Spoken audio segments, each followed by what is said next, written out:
so bad. Hey guys, what's happening, man? Welcome to this session.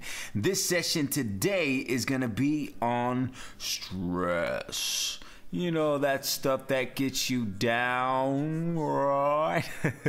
Right? That's how most of us live, man. It's kind of like H-Town's, H-Town, no disrespect to H-Town's rap, you know, but you know, that stuff where it's just like on slow motion, right? All chopped and screwed up, right? That's how you kind of feel, you know, every day. Maybe you're sluggish, maybe you're tired, you're stressed, you know, you got so many things on your mind.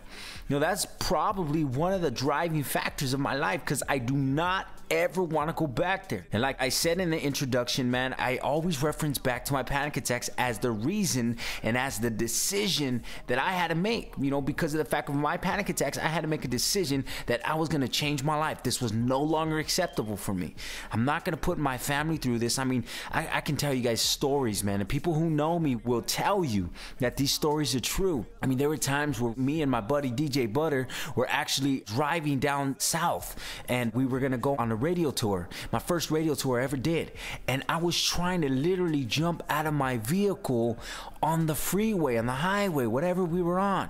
And we're going like 70, 80 miles per hour, and I'm trying to jump out of this car, right? Because I'm living in fear, because I have all this panic, because I feel like I'm gonna die. So, I mean, I'm looking for a way out, right? And it's illogical. I don't even know if that's a right word, but you know, it's not even the right thinking to really even think about jumping out of a car, right? You gotta be cuckoo in your mind, right? I mean, I wasn't crazy, I was just scared.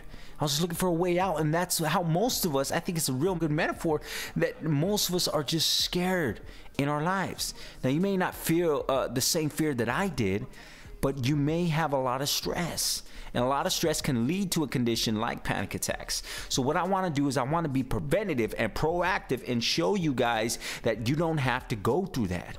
Okay? So basically what I want to do is I want to share my personal story with you, which I have just a little bit, but also want to show you guys how to become a more peaceful person, to understand stress and let stress be. Because you know what? We're always going to have some sorts of stress. Now, if you guys hear my kids in the background on this audio, it's because I wanted it that way. I wanted to show you guys that, you know what, I'm recording right here. I'm in my office, my home office, and you know, I just finished my P90X workout. Now I got my kids are running around and stuff, and I got my fire detector that needs the battery changed and stuff. I want to show you guys that I'm a normal dude. You know, I got normal responsibilities, and normally I would, you know, shut everything out, go into my studio and go into my soundproof booth and everything, but I wanted this one to be kind of a real thing because it has to do with stress, right? It has to do, you know, with all the stuff with the distracting you, the stuff and that. So I wanted to show you that I could do a recording while having my children play out there, making noise, doing stuff like that, and still be able to maintain. Okay, kind of a crazy idea, but this is what I wanted to do. Okay,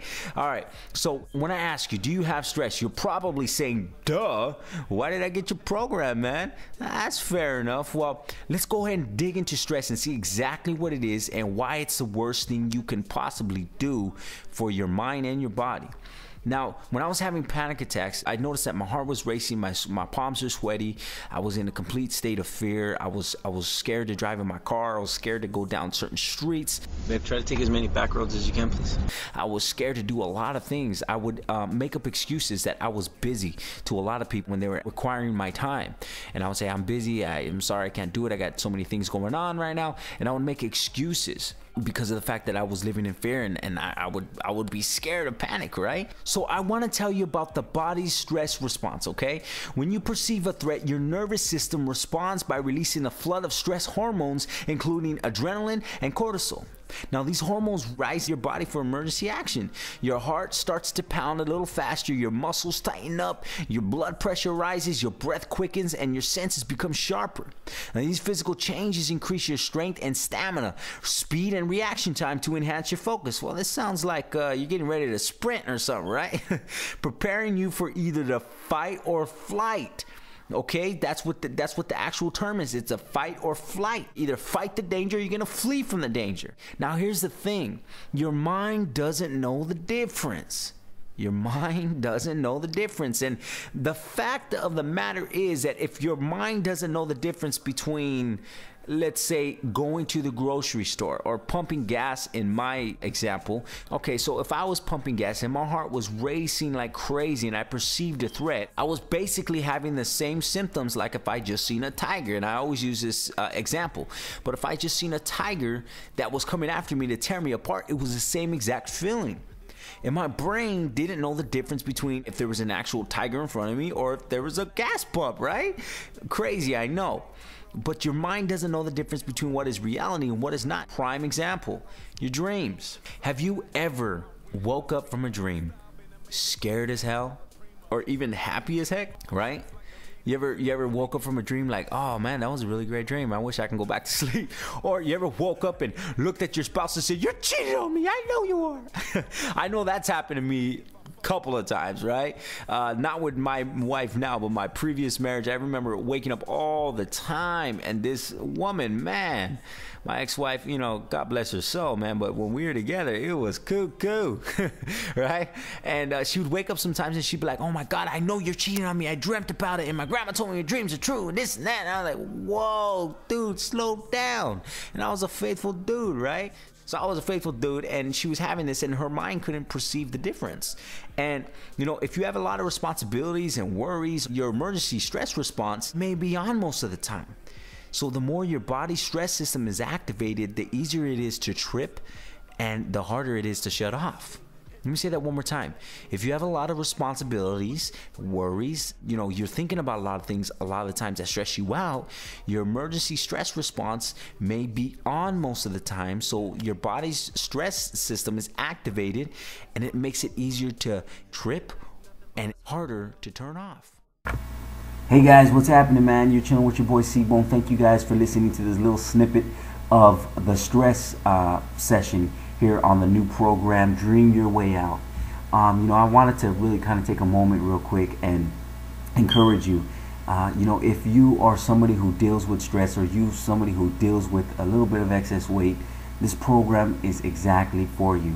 I did not just set this up for stress or for weight. I set this up for your life.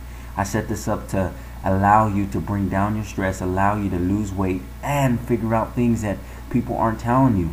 You know, a lot of the suggestions that I'm giving you, most people won't even tell you, and most people will object to because of the fact that they're not willing to do these things, and they're not willing to go through a couple of steps to make an actual change in their life, which is probably the best way I can describe the reason why people are not living their dreams. So, you know, I want to encourage you guys, keep looking out for these videos, man. I only share them here on Facebook, man. You guys are my family. You guys are the people who I'm trying to reach and the people who I am trying to let know about this. So, thank you guys once again for listening to this, man. You guys are awesome. You guys are great. And continue to look out, man. The program will be dropping here pretty soon. Take care. Have a great day.